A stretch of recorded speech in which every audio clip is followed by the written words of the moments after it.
Hello crafters and welcome back to the ScrapbookPal YouTube channel. My name is Deepa from Designs by D, and today I'm sharing some fun and shiny bold Christmas cards with you. Now the products that I'm featuring today are from Avery Elle, and we're going to be using the block layered sentiment stamps and dies along with the diagonal stripes stencil. Now there is a scripty version of these sentiments and you could use those with the same designs and get the same type of look. So this is the stamps that I'm talking about. As you can see, they're bold letters and they have more of a block form to them. The scripty type has more of a script look to them. Now they have the actual stamps and the coordinating dies, and then you have some sub sentiments in the pack. I've also got the diagonal stripe stencil, and then I'm also going to be using some Gina K Designs Glitz Glitter Gels, and I'm going to be using grass green and red velvet. So let's go ahead and get started. So the first thing I'm going to do is do some inking. So I've set up a cardstock panel here. This is just a regular A2 sized white piece of cardstock.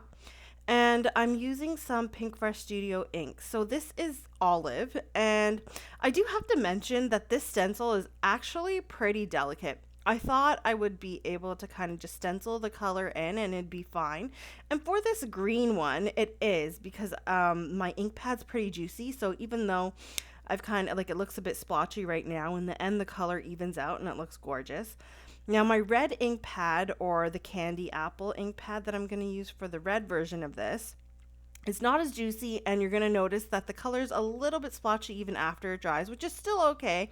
But I would recommend using something like pixie spray or something to kind of adhere the stencil down when you're doing your ink blending. And if you're like myself and you don't have like a spray adhesive for this, you could just do what I'm doing here. Just make sure your ink pads are really juicy. So I'm finished here with the red and the green stripes, and you can see they both have a bit of a different look to it. The green's a bit more dark. Now that I'm done with the ink blending, I'm going to add a second layer. So just like our sentiments are layered, I'm going to layer the stencil. Now you could see you could have turned this the other way so that you get a crisscross pattern. That's another way you could do this. I just went along with the one-way diagonal look. And I put the stencil on here so that when I do stencil this up, when I stencil up the Glitz Glitter Gel, I'm still going to have a stripe of white in between. Now you could do it so that you completely cover the entire background with red and green and leave no white. So that means that your stencil would have to completely cover up the green here. Or you could do it the way I did it. There's so many different ways you can do it to get a bunch of different looks. So once I'm done with the glitter gel, what I like to do is grab some press and seal here, and I just cut it into little squares. And I like to put this over top before I put my lid on to just keep the freshness in. So it's just basically going to stop that gel from drying out. Now it won't dry out if you use this over the period of like a few months or so, but if you have it for longer than a year, I find that it tends to dry out. I don't know about the glitter glitz, but I know I have some Nouveau mousses that dried out a long time ago. So for everything, I always use the press and seal, and I do recommend it for anything that you're using that's a paste or a gel, just in case. So now I am moving on to the second panel. You can see the first one turned out really nice with the glitter and the ink and then the white peeking through there. For this one, I'm doing the exact same thing, except this time I'm going with the green and I'm using the panel that I already inked up in red. And as I mentioned, you really don't need to attach the stencil when you're using the gel. Once you put down the first bit of it, it kind of holds it in place and you don't have to worry about it moving. So once I've got all this gel on here, I'll do the exact same thing to seal up my little pot there, and then I'll put the lid on.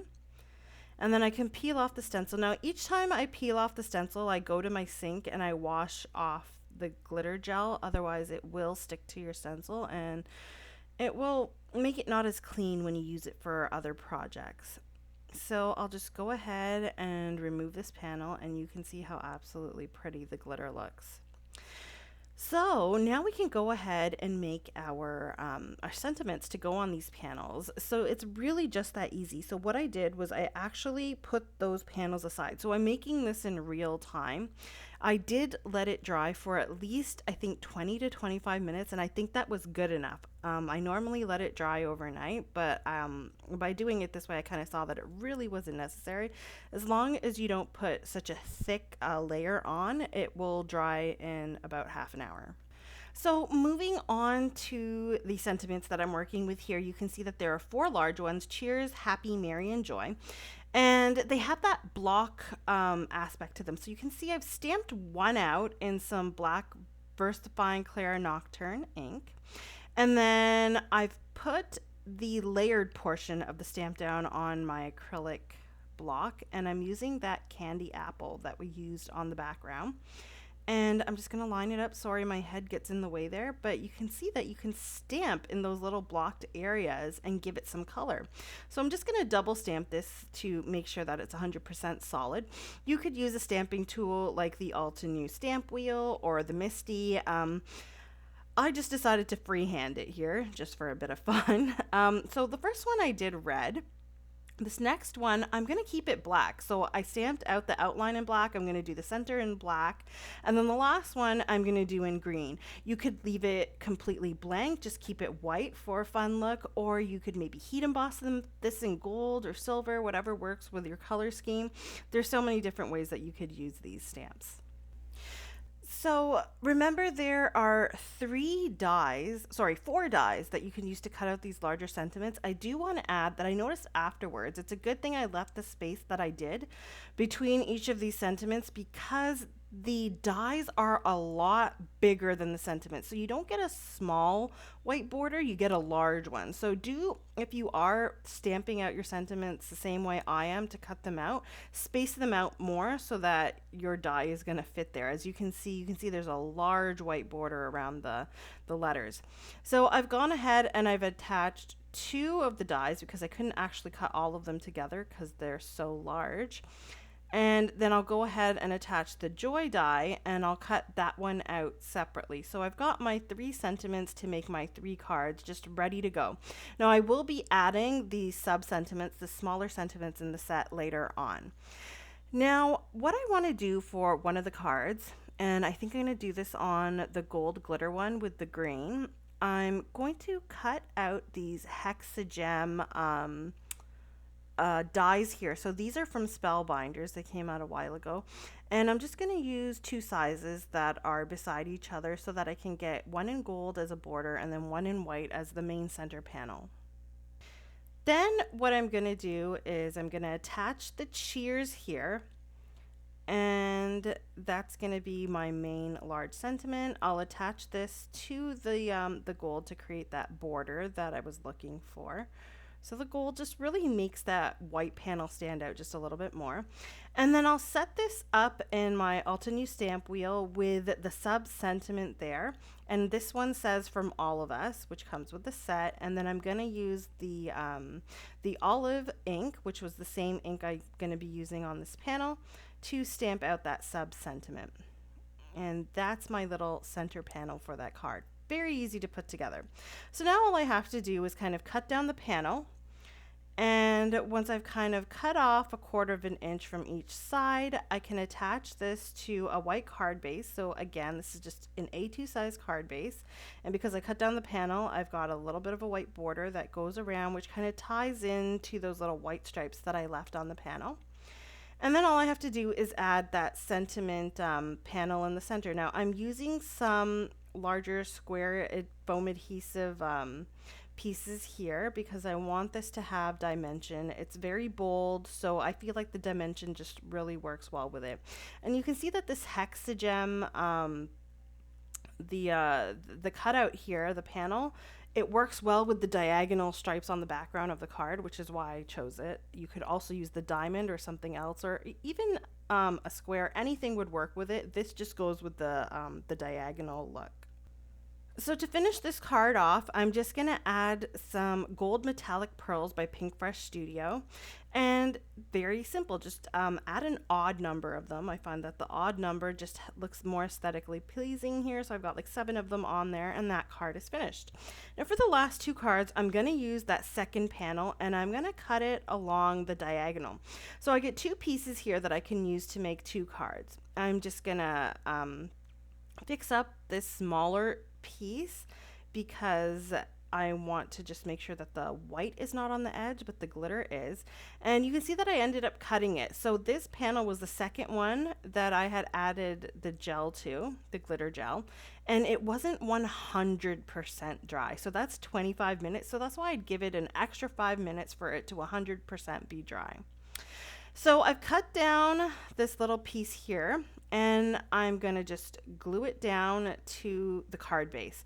Now again, this is an A2 size card base, and in order to just give it a bit of a finished look there at the edge, I've cut a strip of gold mirror cardstock, and I'm just going to attach it to the diagonal edge of the panel that we cut. Now I'll adhere this entire panel, or half a panel, to the card base. And once that's on there, I'm actually going to stamp out the sub-sentiment. I've got Merry here, so I'll just use Christmas just to finish that sentiment off. I'll position it right along that edge of the panel, along that gold strip. And then I'll stamp this one out in the candy apple just to match the rest. Actually, did I do candy apple here? Oh no, I did. Yeah, I did candy apple here to match the sentiment. So I'll stamp that out a couple times to get a nice crisp image. And then I'll attach the Merry there on the diagonal as well using those foam adhesive squares from before. And that's, again, it's just a simple design. You don't have to add too much because you've got a lot going on with that glitter gel and the diagonal design there. If you wanted to, you can maybe put this on a separate panel and first emboss that blank portion if you really wanted to, but you don't really need to. I think you've got enough here. And then just to finish this card up, just like the one before, again, I'm going to add some more gold metallic embellishments here. Again, these are from Pinkfresh Studio, so I'm just sticking with the same kind of theme here. So if you maybe added a couple more designs, maybe made a second panel, and instead of cutting it on the diagonal, cut it a different way. You can maybe cut the center out of it in a square and use the border on one card and use the centerpiece on another. Then you'll have 5 cards, and you can kind of make a box set out of this. If you wanted to kind of make sets for Christmas, or even if you wanted to sell some of them to maybe family or friends, that's another way. You can maybe give them as gifts for maybe next year. That's a cool idea for simple cards like this. So for this one, the last card, I've used the other half of that diagonal cut panel. And again, I backed it onto a small strip of gold mirror cardstock so that it just gives a nice difference between the the glittered up panel, the diagonal strips, and then the plain cardstock. It just creates like a nice finish. Now I'm stamping out the sub-sentiment here to the world with the black VersaFine Clair Nocturne ink, and then I will attach the joy just underneath it. So I've got the same diagonal design, except it's coming from the opposite direction from the top rather than the bottom, and I only used one panel that was inked and glittered up in the exact same way. I'll adhere the panel to the card base, and then again I can finish this card up with some more of these gold metallic embellishments. And that's pretty much going to wrap up this video. So these are the 3 cards that I have to share with you today. I have to admit my favorite is the one in the center there, the cheers from all of us. I just think the red glitter glitz gel is absolutely amazing with the green. The 2 colors together just worked out really nice.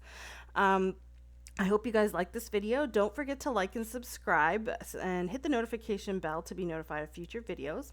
All of the products that have been used in the video today are linked in the description below, and you can find all of these, including the Avery Elle block layered sentiments, in the Scrapbook Pal store. Have a great day, and I'll see you guys next time. Bye.